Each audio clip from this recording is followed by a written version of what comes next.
fires in Los Angeles County, the Eaton fire and the Palisades fire, both started as brush fires, but quickly became what we would call urban conflagrations.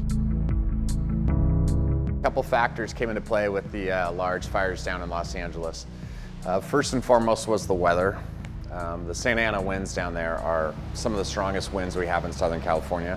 So firefighters were already faced with some rough conditions right off the bat due to the ember casts and how far the embers can fly.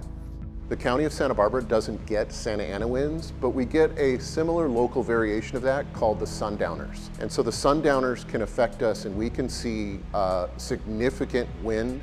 So it started as a brush fire, then it proceeded into homes. And then we had sustained home-to-home transmission of fire.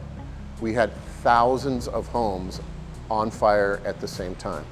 And that is extremely difficult to combat. I know the initial focus of a lot of the firefighters that responded to both those incidents was to help get the public to safety through evacuation. People have asked why weren't helicopters flying on this fire, why weren't aircraft flying on the fire. One of the issues specifically with wildland fires is that they're often accompanied with winds, and winds can be really catastrophic to aviation. So the limitations are helicopters should not fly in winds more than 30 miles per hour, and fixed wing or airplanes should not be flying in more than 40 to 45 mile an hour winds.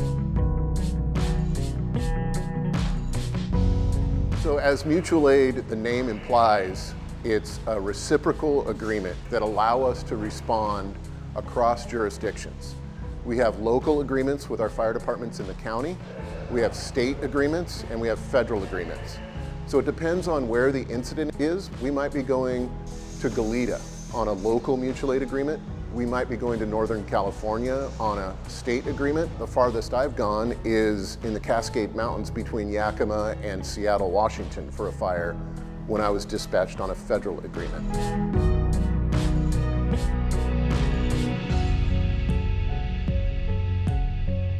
So a lot of folks come to us and go, what can we do to improve our property and to give it a better shot at the next wildfire that might move through the city? So a couple of things we're recommending folks to do. First and foremost is defensible space. What is defensible space? It's really things that the homeowner can do to improve their landscape to stop the propagation of fire moving through their property.